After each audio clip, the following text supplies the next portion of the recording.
अमित शाह जी आए थे तो बोल रहे थे मोदी जी ने बिहार को विकसित किया, सुरक्षित किया। तो बताइए जो सुरक्षित होता है बिहार में, ये कैसे सुरक्षित? आप अमित शाह के ये जो हिंदी बोलने के तरीके पर जो आप तंज कस रही हैं, उसका मजाक बना रही हैं। पूरे देश आप बिल्कुल तंज कस रही हैं उनके लिए, सिर्फ उनके लिए। आप मजाक बना रही हैं। जब अमित शाह खुद कहते हैं ना कि अंग्रेजी बोलने वालों को एक दिन इस देश में शर्म आएगी, तो अपनी हिंदी के ऊपर भी तो ध्यान देना चाहिए उनको। आपकी औकात बता रहा हूं सर। सारे देशवासियों ने देखा कि तेजस्वी यादव जी को तजुर्बा बोलने में 3 बार तरबूजा तरबूजा बोलना पड़ा।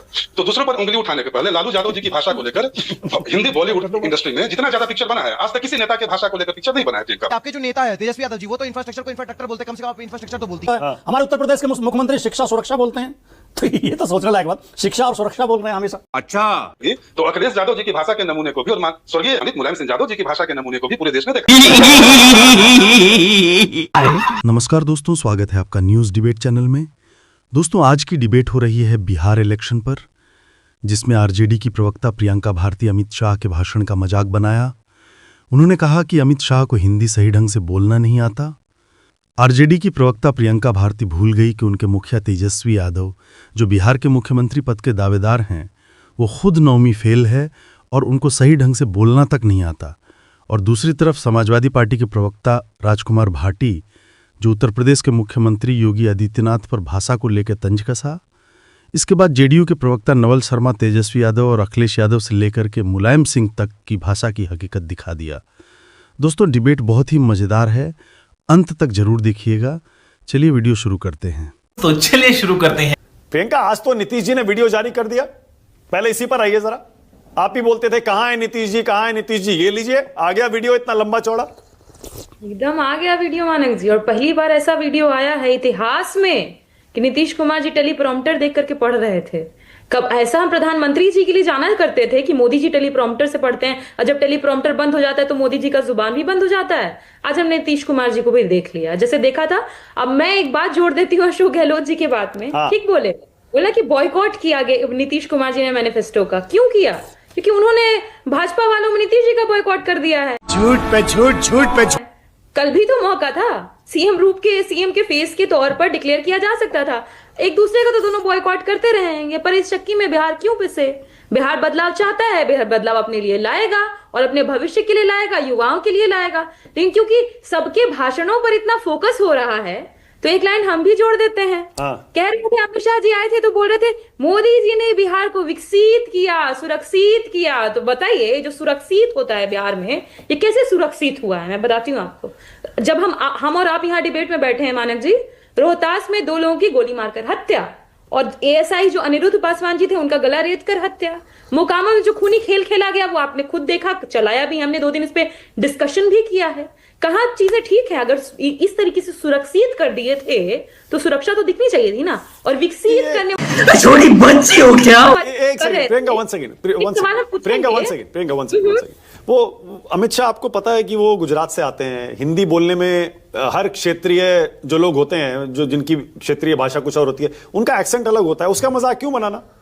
मैं इस पे भरोसा नहीं करती हूँ मानिक जी। पर जब अमित शाह खुद कहते हैं ना कि अंग्रेजी बोलने वालों को एक दिन इस देश में शर्म आएगी, तो अपनी हिंदी के ऊपर भी तो ध्यान देना चाहिए उनको कि हिंदी ही थोड़ा सुधार ले अपना। या पूरे देश में गुजराती भाषा लागू करवा दें, सब गुजराती बोलेगा, सब अपना अपना भाषा छोड़ देगा। क्यों? उन्होंने कहा ना अंग्रेजी बोलने वालों को एक दिन शर्म आएगा इस देश में। अगर उनके बेटवा को अंग्रेजी नहीं आता है तो हमको क्यों शर्म आए? आपको क्यों शर्म आए? हम लोग को नहीं आएगा। चुप हो जा, 7वीं फेल। आप अमित शाह के ये जो हिंदी बोलने के तरीके पर जो आप तंज कस रही हैं, उसका मजाक बना रही हैं पूरे देश। आप बिल्कुल तंज कस रही हैं, पर चल रही उनके लिए, सिर्फ उनके लिए। आप मजाक बना रही हैं। जो भाषा का मजाक बनाते हैं उनको पहले पूरे देश में, प्रियंका आपको भी पता है, सुनिए ना, पूरे देश में खास तौर से वो लोग जो हिंदी भाषी नहीं हैं, ऐसे बहुत बड़े बड़े नेता हैं जिनका हिंदी बोलने का स्टाइल थोड़ा अलग है। हम लोग जो नॉर्थ में रहते हैं, हिंदी बेल्ट में रहते हैं, हम हिंदी में फ्लुएंट होंगे और हम ये मानते होंगे कि हम हिंदी एकदम अच्छी बोलते हैं। लेकिन बहुत सारे लोग नहीं बोलते जो बाकी राज्यों से आते हैं। बल्कि हिंदी बेल्ट में भी बहुत सारे ऐसे नेता होंगे, ऐसे लोग होंगे जिनका बोलने का तरीका अलग है। पर मजाक क्यों बनाना ऐसे? ये ना मानक जी, मैं खुद हिंदी बोलती हूँ, तो क्योंकि मैं मगध बेल्ट से आती हूँ, मेरी मगही कभी कभी मेरे एक्सेंट पे हावी होती है। क्योंकि वो मेरी मातृभाषा है, मगही मैं बोलती हूँ, मगध बेल्ट से हूँ। तो इसका मतलब ये नहीं है ना कि आपको जर्मन नहीं आता तो मैं मानव गुप्ता का मजाक बनाऊंगी कि इनको जर्मन नहीं आता है, या मैं बोलूंगी कि किसी दिन मानव गुप्ता अगर मगही नहीं बोलेंगे तो इनको शर्म आनी चाहिए। मैं नहीं बोलूंगी ना। इसलिए कभी भी भाषा के ऊपर मजाक नहीं बनाना चाहिए, वरना खुद का घर भी तो शीशा का हो सकता है। बस हवा निकल गई। कृष्णा जी, आप नाराज मत होइए, आप मेरी फेवरेट स्पोक पर्सन है आरजेडी की, क्योंकि आपके जो नेता है तेजस्वी यादव जी, वो तो इंफ्रास्ट्रक्चर को इंफ्रास्ट्रक्चर बोलते हैं, कम से कम आप इंफ्रास्ट्रक्चर तो बोलती हैं। दूसरी सबसे बड़ी चीज, और मैम सर मेरा दूसरा सवाल है, आप कंचना जी की तारीफ कर रहे हैं या इनके नेता? और आरजेडी की सबसे पढ़ी लिखी प्रवक्ता इनको मान रहे हैं, अपने नेता से ज्यादा पढ़ी लिखी है। दूसरी चीज सर, दूसरी चीज मैम, दूसरा एक सवाल है मेरा, आप लोग अभी बोल रही हैं मैम, आप लोग बोल रही हैं वोट छोड़ गद्दी छोड़, अगर हम लोग ये बात बोलने लगे कि चाड़ा छोड़ बिहार छोड़, टोटी छोड़ यूपी छोड़, और ये नेशनल हेराल्ड छोड़ देश छोड़, तब ये इस चीज को बर्दाश्त करेंगे? ओके ठीक है। अच्छा अब जरा ठीक तो मैं क्या कर सकती हूँ? ओके, अब जरा अगले मुद्दे पर आइए। अखिलेश यादव आएंगे। अखिलेश यादव का जनाधार कुछ है क्या बिहार में? समाजवाद जिस बिहार की भूमि में बसती हो, उस समाजवादी पार्टी से अखिलेश जी जो विचार कण कण में हो, तो कैसे ना बसे अखिलेश जी? और सभी इंडिया गठबंधन के घटक दल, ऐसा हमारे यहाँ थोड़ी हो रहा है कि अखिलेश जी आए, शूट एंड स्कूट कर गए, एक तरीके से आए, 26 सेकंड रुके, 26 सेकंड में भाग लिए। ये नहीं होगा ना। हम लोग एक साथ एक दूसरे को मजबूत करते नजर आएंगे। बिहार को विकसित अगर करना है तो भाजपा मुक्त बनाना पड़ेगा। तो इस पर बिहार ओके, नवल शर्मा कैसे मुकाबला करिएगा? राहुल गांधी, तेजस्वी यादव, अखिलेश यादव भी आ गए। अब हर तरफ से हमला हो रहा है आपके ऊपर, और नीतीश जी सबके टारगेट पर हैं कि वो कह रहे हैं उनको तो सीएम बनना है नहीं, बीजेपी नहीं बनाएगी। हाँ। पहली बात तो यह कि बिहार में मुकाबला जैसी कोई चीज नहीं है। जो लोग निष्पक्ष होकर बिहार की जमीनी हवा को सूंघ रहे हैं, देख रहे हैं, वो इस बात को लेकर निश्चिंत हैं कि बिहार में एनडीए की बयार बह रही है और एनडीए की बड़ी मजबूत सरकार बनने जा रही है। इसमें कहीं कोई शक शुबा नहीं है। दूसरी बात है कि अगर आपकी अनुमति हो तो बस मैं 1 मिनट के लिए भाषा विवाद में प्रवेश कर जाऊं। हाँ, बोलिए। भाषा की चर्चा। हाँ, देखिए, मैं भी हिंदी साहित्य का विद्यार्थी हूं, लेकिन मैं कभी डिंगबाजी करने में यकीन नहीं करता हूं। हिंदी साहित्य और इतिहास मेरा विषय था और मैंने आईएएस का इंटरव्यू फेस किया था हिंदी लिटरेचर से। तो अमित शाह की भाषा तत्सम बहुल भाषा है, और मुझे लगता है कि अमित शाह जी से लेकर भारतीय जनता पार्टी के नेताओं की जो भाषाई शुद्धता है, उससे प्रियंका भारती जी के नेताओं को सीख लेने की आवश्यकता है। सारे देशवासियों ने देखा कि तेजस्वी यादव जी को तजुर्बा बोलने में 3 बार तरबूजा बोलना पड़ा। तो दूसरों पर उंगली उठाने के पहले लालू यादव जी की भाषा को लेकर हिंदी बॉलीवुड इंडस्ट्री में जितना ज्यादा पिक्चर बना है, आज तक किसी नेता के भाषा को लेकर पिक्चर नहीं बना है प्रियंका भारती जी। तो आपका इतिहास पूरे देश के लोग जानते हैं। आपके नेताओं की भाषा बोल यादव बोलिए तो पहले आप एक बार अच्छे से यादव बोलिए, तो जादव नहीं यादव। बेचैन मत होइए। देखिए, ऐसे डिबेट कीजिएगा, शांति से सुनिए। तो देखिए, भाषाई शुद्धता को लेकर आप कम से कम हमलावर मत होइए। आपको रक्षात्मक होना चाहिए, आक्रामक नहीं होना चाहिए। दूसरी बात है कि अभी सुन रहे थे कि नीतीश कुमार जी को मुख्यमंत्री नहीं बनाएगी, कई तरह की कल्पना है। देखिए, जब व्यक्ति हार के करीब पहुंच जाता है मानक जी, बड़ा सिंपल सा मनोवैज्ञानिक फार्मूला है कि हार की प्रत्याशा में व्यक्ति या तो दार्शनिक बन जाता है, या ज्योतिष बन जाता है, या भविष्यवक्ता बन जाता है।